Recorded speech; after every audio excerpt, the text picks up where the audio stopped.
Welcome back to the Squared Circle debate, everyone. Tonight, we're diving deep into a fight that 8 years later still sparks arguments at every boxing fan gathering, every bar, every sports show. We're talking May 2nd, 2015, MGM Grand, Las Vegas. Floyd Money Mayweather Jr. versus Manny Pacquiao, the fight of the century.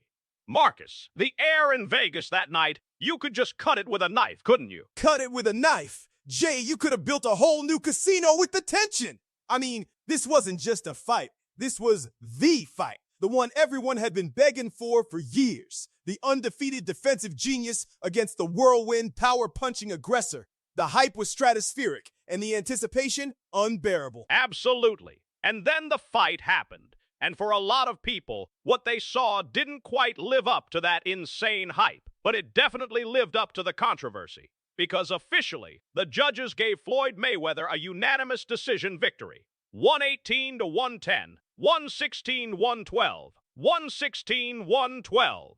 Clear as day on the scorecards, right? Clear as mud, Jay. Clear as mud. I remember watching it live, screaming at the TV. And then those scorecards came out, and I thought, are they watching the same fight I am? I mean, 118, 110, that's almost a shutout. It implied Mayweather dominated every single round, and anyone with eyes could tell you that wasn't the case. Well, let's look at the numbers, Marcus, because numbers don't lie, right?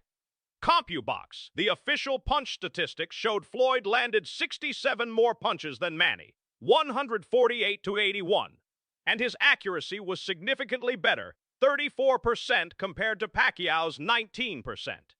From a purely statistical standpoint, that's a pretty compelling argument for Mayweather's victory. CompuBox? Come on, Jay. CompuBox is a tool, not the gospel. It counts every jab, every tap. What about the quality of those punches? What about the impact? You're telling me a Mayweather tap, tap, tap running around the ring is equal to a Pacquiao power shot that's pushing Mayweather back, even if it's glancing? That's where the stats lose me. Pacquiao was the one pressing the action, he was the aggressor, he was throwing with bad intentions. And this, right here, is the crux of the debate, isn't it? The quality punch versus effective aggression.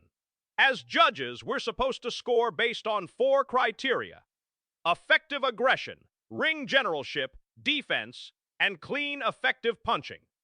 Now, while Pacquiao was aggressive, many argue that a lot of that aggression was either blocked or didn't land cleanly enough to be effective. Mayweather, on the other hand, was landing his counter shots with precision, even if they were fewer in number. For the fighter's intent, Jay, you can't just ignore that. Manny came to fight. He came to knock Mayweather out. He put Mayweather on the back foot at times. He pushed the pace.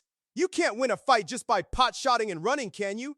That's not what boxing is supposed to be about for the fans. We want to see a fight, not a chess match where one player keeps moving their pieces out of danger. Well, for a judge, running is often interpreted as excellent defense and movement, making your opponent miss.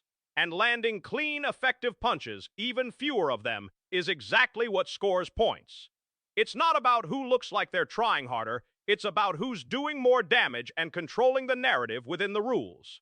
Mayweather dictated where the fight took place, he stifled Pacquiao's angles, and he landed his sharp counters. Dictated. He evaded. He tied him up. Look, I've rewatched that fight countless times, and I see rounds where Manny clearly dictated the pace, clearly landed the more telling blows. Rounds 4, 6, 9, those were Pacquiao's rounds hands down. You can't tell me those were scored for Floyd just because he blocked a few jabs on his elbows. And the impact on Floyd, you saw him grimace sometimes. You saw him take a step back. Those don't get counted by CompuBox. It's true that the subtle reactions aren't always reflected in raw numbers.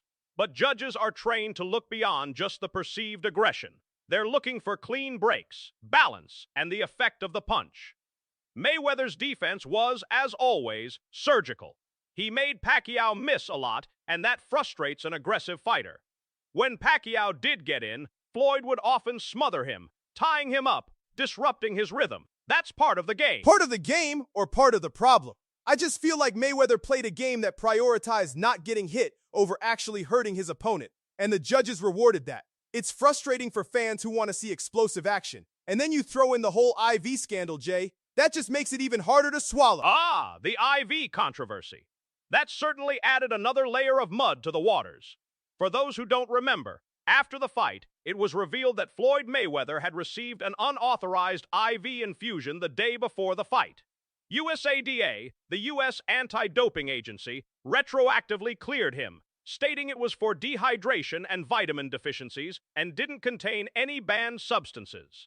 But here's the kicker. It was given without the Nevada State Athletic Commission's prior approval. Exactly! Without approval. It doesn't matter what was in it. The fact that he used it covertly, circumventing the rules, that's just shady. It immediately casts a shadow of doubt. Was it just for vitamins, or was it to rehydrate after an aggressive weight cut that he might not have been able to recover from naturally? It gives the impression that he needed an unfair advantage, whether real or perceived, to beat Manny. And that, for me, just taints the entire victory. It's a valid point about the optics, Marcus. The process wasn't followed, and in a sport so heavily scrutinized for fairness and integrity, that's a problem. Even if it was deemed medically harmless after the fact, the lack of transparency beforehand fueled every conspiracy theory and every robbery claim. It certainly didn't help Mayweather's image with the skeptical fans. Help his image? It solidified it. It showed that he's willing to bend the rules to win.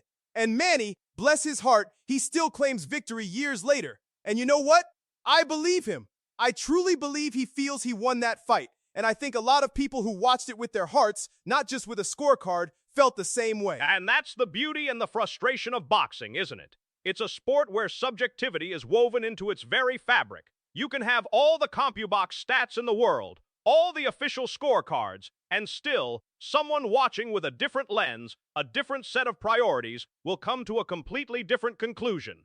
It begs the question, are we all watching the same sport, or are we just seeing what we want to see? Exactly. If I'm judging, I'm looking for the fighter who's trying to finish the fight, not just survive it. I'm looking for effective blows, yes, but also the fighter who's showing more courage, more heart, more willingness to engage. And in that fight, Manny Pacquiao was that fighter. He was limited by a shoulder injury, which only came out later, but he was still pushing. The shoulder injury is another huge factor, and it definitely adds to the what-if narrative.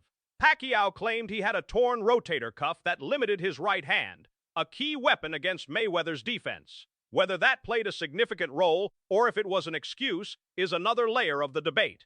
But it does make you wonder how different the fight might have been with a fully healthy Pac-Man. It makes me think he still won with one arm. Honestly, the more I think about it, the more I get fired up. This fight wasn't just about punch totals, it was about who left more of an impression, who fought with more urgency. And if you ask me, Manny did. He put Mayweather in uncomfortable positions more often than Mayweather put Manny in uncomfortable positions. That counts for something. It certainly counts for fan perception, Marcus. And that's where the subjective element really comes into play. For the casual viewer, the aggression, the movement forward, the perceived power can often overshadow the cleaner, more technical work of a defensive master. Mayweather's style, while incredibly effective, isn't always fan-friendly in the way Pacquiao's is. And that's why this fight continues to infuriate me and so many others. We were promised the fight of the century, and we got a clinic in defensive boxing that was ultimately rewarded, despite, in my humble opinion, the guy who truly came to fight giving more. It was a tactical victory for Floyd, yes, but a moral victory for Manny, and a controversial decision in the history books. So we're left with this enduring question, aren't we? Was it a clear win for Floyd, backed by statistics and sound boxing principles? Or was it a subtle robbery, where the heart and aggression of Manny Pacquiao deserved more recognition?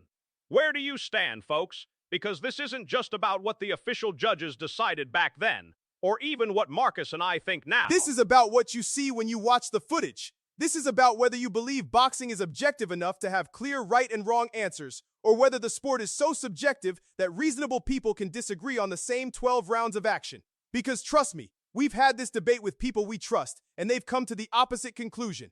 Does that change your mind, or do you think they're just wrong? Exactly. We want to hear your takes, your scorecards, your hot takes, even your conspiracy theories about the IV. Drop them in the comments. Tell us, who got robbed? And more importantly, why do you think the judges saw it so differently than you did? Are we all watching the same sport, or are we just seeing what we want to see? Let's keep this debate going. Yeah, because let's be honest, we're probably not going to settle this once and for all. But that's what makes boxing, and this fight specifically, so damn fun to talk about. Thanks for tuning into the Squared Circle debate, everyone. We appreciate you engaging with us.